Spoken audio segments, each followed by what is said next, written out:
How Sayeed and TJ made over $50,000 in under 6 months by wholesaling real estate. What is up, guys? Zach Ginn here, and welcome to the Bags Riches podcast. And we have Sayeed and TJ who are going to show how they made over $50,000 in under 6 months. They sent me the HUDs. They sent me the proof. These guys are legit. And now what we need to figure out is their story and how you can do the same exact thing. So without further ado, Sayeed, TJ, thank you so much for hopping on today.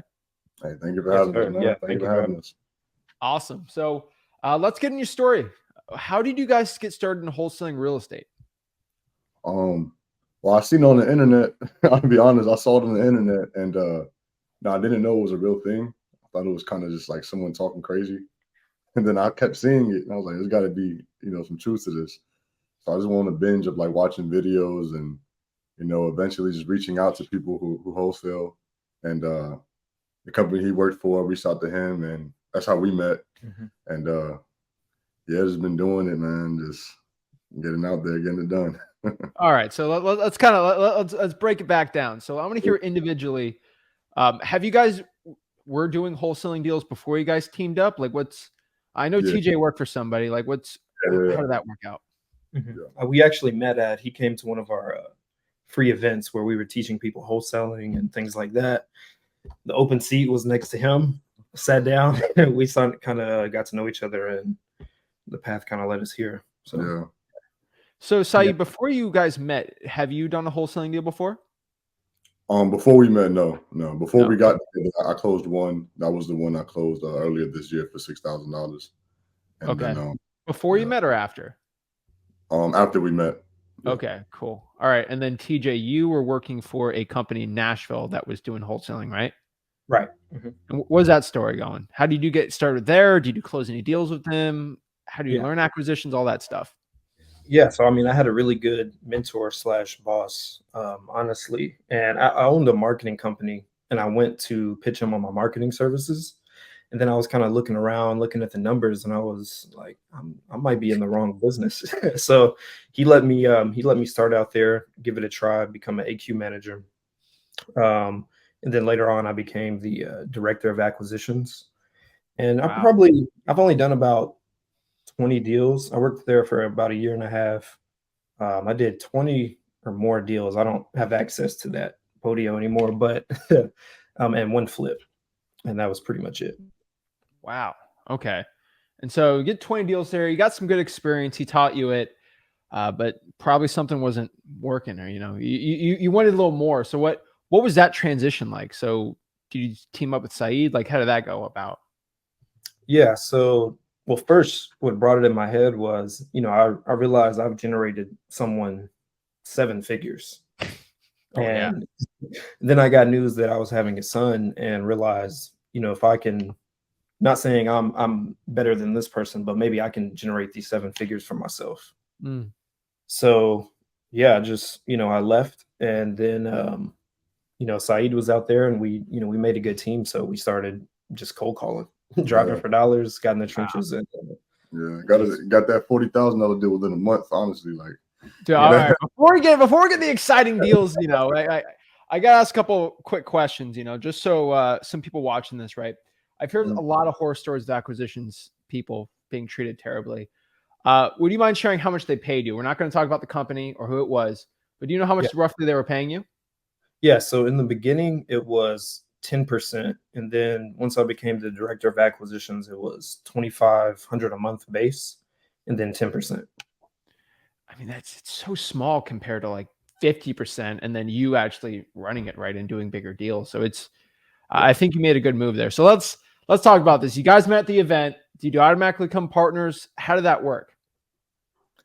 I think we just connected in kind of, a lot of ways. We've been to church together. We work out together. So it kind of just made sense. I was reaching out to him when I first got into real estate wholesaling. I was reaching out for him for help because I know he worked for it. So that's what he did. So he would give me advice, like, hey man, do this, do that. And eventually when it was time for him to just leave, I'm like, bro, let's just do it together, man. Let's go. Like, you got the experience, we got the knowledge, and we got the work ethic to get it done. Let's just go. We both got families to take care of. And were you guys doing Nashville? Nashville and Clarksville. Yeah, Yeah. pretty much all of Tennessee, really. Yeah. Okay, so now we kind of got the base going. So let's talk about getting started. How long ago did you quit that job, TJ? I have a terrible memory. No, I closed my flip in February, and then Okay. that was This the year. last. Yeah. It's recent. Did that. Yeah, I kind of forgot things. It seems like deals kind of, No, just dude, I get it. They got. So you started out this year though, so like pretty recent, right? yeah. So you started, guys. You started out. What was that first deal you guys working together? I want to get the whole story on it. Drove for dollars, literally skip traced them. I don't even think I paid for the skip trace. I went on truepeoplesearch.com, got the phone number for free, and called him up and spoke. He owned a few properties out here, and we spoke more about this one and this one, and yeah, just we agreed on a price, got on a piece of paper. He lived out in another state. I forgot what it was, somewhere down south. But we were able to come to an agreement on price. Got that done and found a buyer the same day. We got it contract written up, and I will say it was a little more. It was definitely kind of complex. He had multiple properties that we went under contract with him. He had two or three lots. Mm-hmm. 3 lots, and then he had that property that had the house on it as well. So we figured out a total price for everything, went under contract, separate contracts for each one, and then we found the buyer for that house. Okay, and did you wholesale those lots too separately, or is it all together in one? So the lots, we did the house separately. The title ended up being bad on all of them. There were some issues there. There was a sinkhole on one, so there was nothing we could really do with them. So it's not like we tried to just get the house for this price, since it's all a package, but still separate. But it just ended up not working out on the other ones. Okay, so what was the contract on that house? $82,500. Yeah, $82,500. What was it wholesaled for? $125. Yeah. Holy moly! So how much officially was that on the check? $42,500. Yeah. First deal? Second deal. First deal together. First deal together. Yeah, working together. Yeah. $42,000. So let's rewind this, because I want everyone watching this to get a $42,000 deal. Was that the largest deal you guys ever done at that point? Together, yeah. Together, yeah. Yeah. Okay. So how did you know where to drive for dollars for a deal like this? You knew, or like, how did you figure that out? Well, I live in Clarksville. Yeah. Personally, I was in the military here, stationed here, and I just know certain areas people like to move to. That's convenient. Yeah. So I figure, I'm gonna just drive by everywhere that I know like people want to buy a house at, and that was my mindset going into it. So I just drive around areas close to the base, and just like desirable areas, and you're gonna see those houses that look vacant, that look ugly, boarded up, and yeah, that's how we do it out here. And then you could describe Nashville, because I know you're more out there than I am. And I did a flip right by this one, so we're just really familiar with the area and know the numbers. But yeah. Okay, so you went out here and you got that thing done, 42 grand. It's insane. So did you do the acquisitions on that? We both did. So you guys went together? Yeah, we would, speak with him. Sometimes he had to be the bad guy. Sometimes I had to be the bad guy. You learned good cop, bad cop, right? Yeah. Because there were certain things he wanted. So then maybe Sayeed or I would be like, I don't know if TJ would agree with that. And then boom, he lets me know, give him a call, say I don't agree with that. So let's break this down, because I want to hear from an acquisitions guy that knows his stuff, right? You're talking, what was the whole pitch? I want to hear it so we can kind of relate to it. So you get the lead, you go to truepeoplesearch.com, get the phone number, you call them up. What was your cold calling script? I mean, it was pretty simple. I know there's a lot of scripts, but what I've found, I like to see if they want to sell, see if we're in the same range, and meet you in person. And then I kind of go from there. But with him, we couldn't meet him in person. But what we did was we just went straight to the property, checked it out, gave him an offer, and kind of go from there. We try to keep it very simple. Okay. I don't believe we can convince someone to sell. So what's your pitch? Like, you're going there, you guys are talking, you guys are being nice.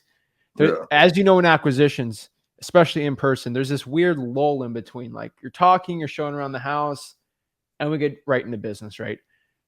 That's the hardest transition for me to explain. So I'd love to see kind of your approach and how you think and how you explain that. How do you go from like, oh, this is great, here's the kitchen, and then like offer, right? Like, what's your transition? Because I know you guys have it. I want to hear it. Yeah. So that it comes back to the package deal. It Okay. comes back to all of them. He had a price that was insane. He had a price that was insane, and I said, if we could do all of them, we could get you that price. That's kind of what sealed it. So what is it like? Hey, I know you're at this price, but we can do this if it's a package. Like, what was that? Yeah. Like? So he was asking. I don't remember the exact numbers. Let's just say like maybe 300. Yeah, like 300,000. And he wanted that for just the house, and there was a lot next to that as well. So that was two of them. Yeah. That was just two. So I said, I see you own these other ones. I could, maybe get you 300. I could get you 300,000, but we would have to do all of the properties. Yeah. And then we sent separate contracts for him to sign. Okay. Wow. Whatever number 82,500 times 3 is. That's what we offered. Okay. As far as in person though, the script you're talking about, we actually had we have a couple we go see in person. And the whole the way we transition to that, we go in, try to build some rapport with him. I think you have videos talking about if you see like a picture on the wall, talk about this. If you know they did this, talk about that, or the football team. So we try doing things like this, and I'm not a fan of that, but I mean, we talked about building a casino with him. all his high level aspirations, we didn't shoot him down. I would say that's kind of built a rapport. We just said, okay, yeah, we'll see if you wanted us to build a zoo, a water park, and a casino, and we tried to see if it was actually possible. So he liked us. You built the rapport, though. That's all that's important, right? Sure. We talked about the president. We talked about a lot. We talked about a lot. I always say this. Wow. I always say this. I get asked like political questions, like, do you like the president? I say, my political party is wherever the political party the seller is. So we're on the same page, man. I hate the president. I love the president. I don't care. I just want to get the deal sold, man. I'm in the wholesaling real estate party. But I think that's one thing that's you obviously know that I think people got to understand talking to a seller. It's like, the only thing I don't do is like, if a Steelers fan, I'm not going to act like I'm a Steelers fan, but like, I'm telling you, you guys did what you had to do for the rapport, because there's so many other wholesalers, especially in Clarksville, Nashville. Like, that, right? So many wholesalers. It's like, what makes you above everyone else and what gets you the deal? It's really that rapport. Like, I mean, what have you found for that? On building rapport? No, like winning over other competition. Oh. I got 5 or 6 other wholesalers, right? Like, how did they go with you? Do you remember the dog's name, that one? Yeah, I did get a deal one time because I remembered her dog's name. My price was like 20,000 lower, and they went with me on that simply because of that reason.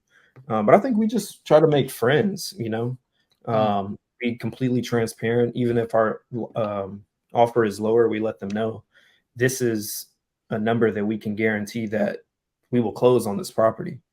It may be lower, but you will have that peace of mind knowing that we will close. You won't go buy a house in Florida and then on the closing date, this house in Tennessee didn't close. So we definitely try to offer peace of mind and really get in person. I think that's where we can really, and hand them a contract and put it right in their face. And, I think that's how we would beat the competition and move fast. You ain't wrong on that one. I'll tell you that. So let's get into that 42,000. So you got the deal. How do you find the cash buyer for that? I actually found this one due to going to other properties. Like I have friends that live in Nash that they can lock up a contract over here. But hey, man, can you be my boots on the ground and allow a buyer to walk through it? Nice. So while I was there, I let the buyers in, and I talked to them. I was on the behalf of my friend, but they're buyers. I'm like, hey man, can I take your phone number down?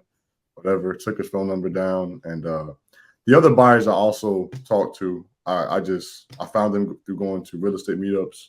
Also cold calling some of the cash buyers in the area I see on PropStream, and did that. But the one I met at another property, he actually called him, and the same day he was like, "Let's do it." So he was the second person to show up, and he was ready to go. So I mean, it's kind of a dream. I wish everything could go like that. Yeah, that one went. It still went. It's easier. It was easier than most. He was like, "Oh, you want 5,000, 10,000 EMD?" I'm like, "No, 5,000 is cool." Yeah. All right, so you got that done, and so let's talk about the other deals. So what were the other deals you did in this past year, and what's the marketing like? What's the dispositions, acquisitions? How are those like? So I speak about the one before that. The one before that was a driving for dollars lead also. When direct to seller called them, found their phone number through, I think I skip traced them. I forgot who I skip traced through, but skip traced her.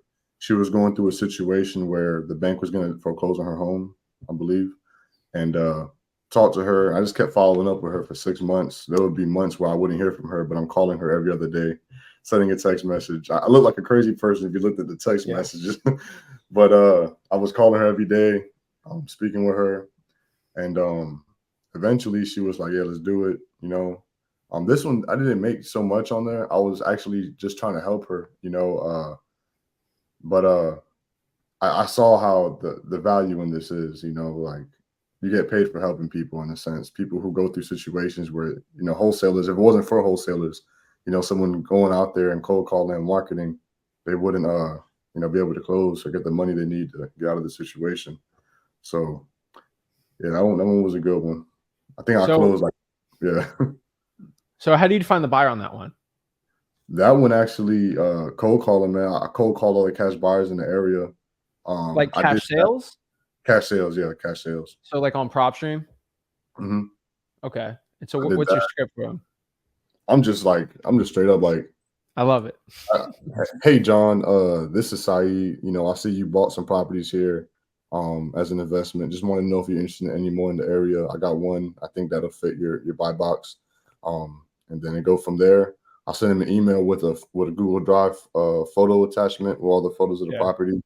I send them the like simple info, like, you know, asking price, square footage, beds and bath, the amount of work I think it needs to be done, and a few comps. But after that, it was just pretty straightforward. But my first deal, actually, a week before closing, my buyer backed out, and yeah, that was tough, man. Like the seller was ready to like not help me. She How wanted much was that assignment going to be for before you got that one? Like before he backed out, it was altogether. I JV'd with someone out here that helped me find that buyer, and altogether it was gonna be a 30,000, so like 16,000 for me. A week before closing, he backs out, and there's a company called New Western out here that basically JVs and does that. And I reached out to them. They found a buyer the same day. They're like within I think 4 days before closing. Actually, man, that was the last walkthrough. I remember the earnest money I got from the buyer that backed out. I gave the seller $500, or actually no, I gave her $250, and I bought her a pair of headphones because she said she lost her headphones. And I was like, "Yo, I'm gonna give you this, but I just need you to," because she was being difficult. She didn't want me to look at the property no more and go in. I was like, you know what, whatever. I'm here. Here's this money. Here's the headphones. I thought about you. You say you lost your headphones. I'm gonna need one more day to access the property. If you can just, you know, let me do that. And that last day, buyers came through. Had a guy come in, and I'm saying this property was like a complete gut. Like you know how them houses that you know are like this, everything wrong with it. It was one of those. Yeah. But I found a buyer that day, and first deal was New Western the one that had the buyer that backed out, or the one that closed? No, they were the one that closed. Okay, good. All right. Yeah. So I always hear I've never used them. I've heard mixed reviews, so I just was curious on that. So they got that one done. So what was that official assignment on that deal for then? That one was only 6,500, 6,600 actually. Cut it right here. I framed it. Yeah, I framed it. I look at it every time I'm sitting here. And okay, I've done it before. Oh my gosh, people got to see the proof, you know. Legit, right there. Like this is I know it's a small check, man, but what it means to me is like a lot more. It's like, okay, I've done this, you know. See, that was your first deal, right? Yeah. How did it feel to get that check, man? I want to hear it. You got it framed, obviously. Yeah, it didn't feel real, man. Like it took a couple of days to process it, mentally, like holding it in my hand. Even when the money hit my account, I'm like, man, I don't believe I did it. Like I really accomplished this. It didn't feel real, man, but. And that's how it felt when we did ours together. You were in Florida. I was in Florida actually for my birthday, and the deal closed. And it was crazy because that was like our biggest deal and the easiest deal. I'm like, man, this wasn't difficult at all. So it's like, okay. That was amazing. Yeah. We didn't know wires came that fast. Yeah. Same day. Yeah. Wow. So you got that one done, and then there was another deal, right? Yeah, you got it. I want to hear about that one. There was another one before that actually failed. Let's hear about it. The one with the floors falling in. I'm trying to remember. Oh yeah, that one. I got that one locked up, man. And the sellers lived out in Washington. Their father passed away, passed the property down to them. There were 5 siblings. I actually found that through probates, pulling a list online, and contacted them. They wanted to sell. They said they wanted $104,000, and so to me, I'm like, okay, that sounds great. Like, and especially that price range, it sounds like it makes sense. They're saying the property doesn't have any foundation issues, nothing wrong with it. So, unbeknownst to me, we go to the property, and a couple of situations when we open the door and the floor is gone, it's just caved in, and there's a squatter in there with a gun, smoking something. He's threatening to come after me. I'm like, man, what's going on? So I called them. I'm like, hey guys, the property's a lot worse than you said it is. But that's after I brought buyers by, and they were like, man, this is a teardown. Like, but that's, I learned though, man. Like that was it took me 6 months to get my first deal. And that was like after 3 months of trying to get a deal. I got that one locked up, and I learned quickly, like, okay, this isn't the deal, but I'm glad I went through that. Like, I'm glad I went through the hard part, and it took me a while. I feel like that built the resiliency in me to, like, hey, there's some people. I know somebody who got his first deal within a month, and like he thinks it's going to be that easy, and then a month goes by, he doesn't get one, and he gives up. So, I feel like I kind of had to prove it to not only God or the universe, whatever you want to call it, had to prove it to myself. Like, how bad do I want it? So it was hard, 6 months going by. But after that first one, it was just like, okay, I proved it, and now I can do it again. So going through that failure made that first check so much sweeter, I bet, right? Yeah, definitely. I think people should know that because, looking at your story, it's like, oh, it's perfect, right? Just everything's no, it's not, right? There's struggles, there's issues. In wholesaling real estate, you're dealing with people, and people are traditionally crazy, flaky, have problems, and that's why we do wholesaling, because people have problems, right? People aren't perfect. And so that being said, you even had buyers back out on some of your deals, right? You guys got those deals over 50 grand. It's amazing. So what are you guys currently doing now to help push that to 6 figures this year? We're really taking our systems seriously. Really understanding like the marketing aspect of it. We have cold callers now doing that. So they're doing that. We're also marketing ourselves by text blasting, doing other things. We just door knocked the other day, but we're just trying to like double down on what we know works. We've tried the high equity list of like 15,000, and it's like they're quantity, but they're not quality list. It's some trial and error, but we're starting to understand it, some more. So, yeah, man, we're trying to go after what we know works. So driving for dollars, obviously, I think that's like the best lead to contract ratio, in my opinion. Like at least there's a level of motivation there. The same thing we're going after, trying to go after these government lists also, and right now we're just trying to build a business. We treat it like a business now. In the beginning, I would say like I didn't really understand the business aspect of it. I thought it was like, okay, get a deal here and get a deal there. But now we're trying to really like focus on our systems and like, okay, we know how to actually predict how much money going out is going to bring how much back, and when, our cash conversion cycle and things like that. So we're trying to focus on, KPIs and just really understanding how to treat it like a business. Yeah. That's been the biggest. You're not wrong, but I mean, you could say all these fancy terms. It's all about how many leads you're pushing in, how many offers you're making, and how many cash buyers you got ready to buy those deals. Yeah. And you guys keep it simple, you do well. So it's insane, your story. I'm pumped up just talking about it. I'm pumped up, excited, just thinking about how you were able to go from no deals to this, working a job basically as an acquisitions guy, getting paid 10% to getting the half of it. I love to see it. So you guys have a really inspiring journey, a very inspiring story too. Before we hop off here, do you have any parting thoughts to the audience that are watching this? Like, they got no deals. They're maybe a little upset. It's been a couple months, maybe 4 months, heck, maybe a year. What are you going to tell them if they live in Tennessee where you're at to go get their next deal and change their life? I would say an area, definitely come out to Clarksville if you want a deal. Honestly, because there's so many waiting. It's a military town, so wherever you are at, if you do have a military base around you, I would say go look in that area, because that's what I say. Yeah, it's constantly, and a lot of times they purchase them and then they turn them to a rental, realize they don't want to do that. They just want to get out of it. You can take it over lower than the 1% rule and you got a deal. But just don't give up. Yeah, that's what I would say as well. Just it's gonna happen, and you just kind of have to believe. If you don't believe, if you can't even visualize you doing this, then it's not gonna happen. Yeah, I definitely agree with him.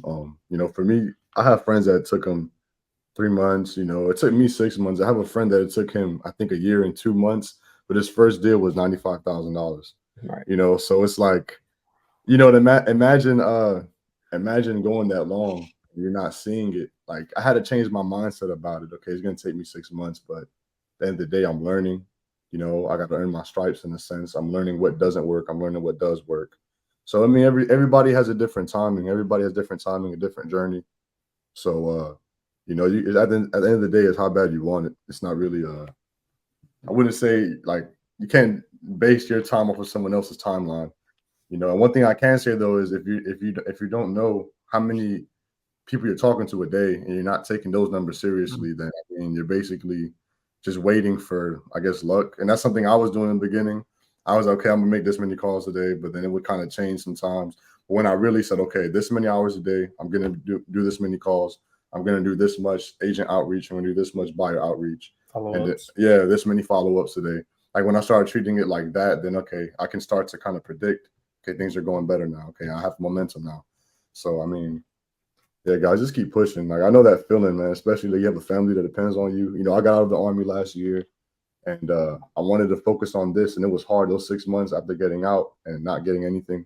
And have a family that you had a kid to take care of and all that. It's like, man, we've had some phone calls. Yeah, some phone calls. We've had some phone calls. It's been hard. It was hard. Like, keep pushing myself. It had me thinking, like, man, did I make the right decision? Like, chasing my dreams. I'm like, okay. And then eventually it popped off, and yeah, man, just keep pushing through. And anyone can reach out to us as well. I hate to sound cliche, but just keep pushing. Like you said, you can reach out to us.